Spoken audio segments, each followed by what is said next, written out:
Dear students of class 8th, in previous turn we have discussed about ecosystem.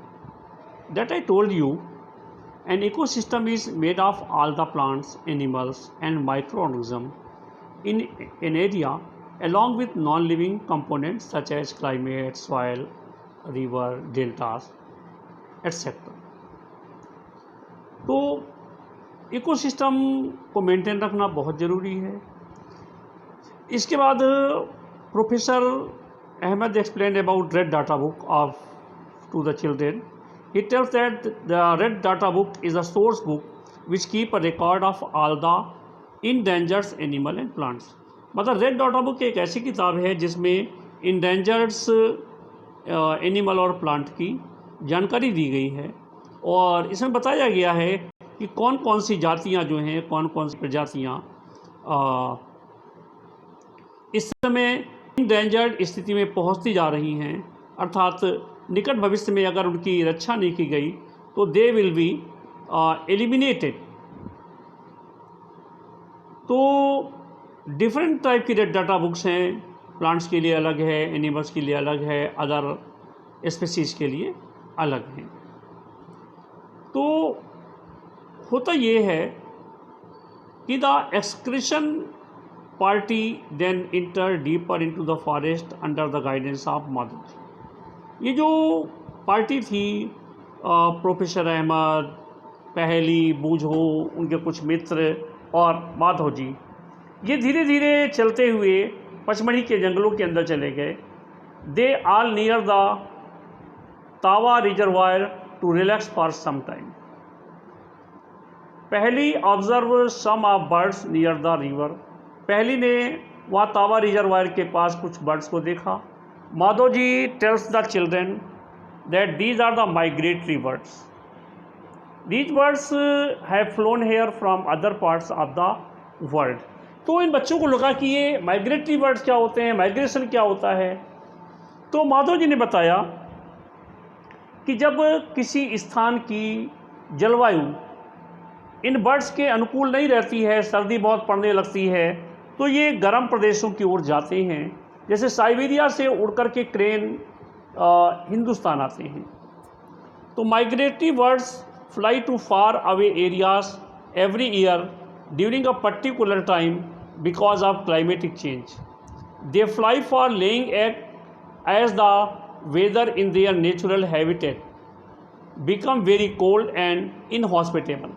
मतलब जहाँ पर reproduction के बाद अपने बच्चे या अंडे देना चाहें तो कंडीशन अच्छी नहीं होती है, तो उड़ करके दूसरे स्थान पर आते हैं। Birds who cover long distance to reach another lands are known as migratory birds. तो जो दूर देशों से आते हैं पक्षी, उन्हें माइग्रेटरी बर्ड्स कहा जाता है। तो अचानक पहले के दिमाग में एक क्वेश्चन उत्पन्न होता है, जैसे आपके दिमाग में भी क्वेश्चन आ सकते हैं कि what would happen if we had no wood. क्या होगा अगर हमारे पास लकड़ी नहीं हुई। Is there any alternative available for wood. I know that paper is one of the important product we get from forest. I wonder whether there are any alternative available for paper. तो चूँकि would say जो है paper बनता है, ठीक बात है, लेकिन अगर बार बार हम पेड़ काटेंगे पेपर बनाने के लिए तो पेड़ों की कमी होती जाएगी। प्रोफेसर अहमद ने बच्चों को एक दूसरा कारण बताया डिफॉरेस्टेशन का, और उन्होंने कहा कि that it takes 17 full grown tree to make 1 tonne of paper. कि 1 टन पेपर बनाने में 17 पूरी तरीके से विकसित पेड़ों को काटना पड़ता है। Therefore we should save paper. Professor Ahmed also tells that paper can be recycled 5 to 7 times for use. If such students save at least 1 sheet of paper in a day, we can save many trees in a year. अगर हर बच्चा किसी भी प्रकार से 1 sheet paper की रोज़ बचा लेता है तो हम बहुत सारे पेड़ों को बचा सकते हैं। We can save many trees in a year. We should save, reuse paper and recycle. By this we not only save trees but also save energy and water needed for manufacturing paper. क्योंकि paper के बनने में बहुत सारी energy और water भी लगता है, तो हम उसे भी कंजर्व कर सकते हैं, बचा सकते हैं। More over the amount of harmful chemical use in paper making will also be reduced. अब प्रश्न ये पैदा होता है कि परमानेंट उपाय क्या है कि डिफॉरेस्टेशन ना होने पाए। तो प्रोफेसर ने बताया कि डिफॉरेस्टेशन को रोकने का एक ही तरीका है, वो है रिफॉरेस्टेशन। डिफॉरेस्टेशन का जो रिप्लाई है वो रिफॉरेस्टेशन, कि जितने पेड़ काट रहे हैं उतने ही पेड़ हम लगाते चलें। Reforestation is restocking of the destroyed forest by planting new trees. The planted trees should generally be of the same species which were found in that forest. जिस फॉरेस्ट से हमने कोई पेड़ काटा है उसी स्पीसीज का दूसरा पेड़ अगर हम वहाँ लगा देंगे तो 10, 15, 20 साल में वो पेड़ फिर से तैयार हो जाएगा। तो we should plant at least as many tree as we cut. जितने पेड़ काटते हैं उतने ही पेड़ हमको लगाने चाहिए। Reforestation can take place naturally also.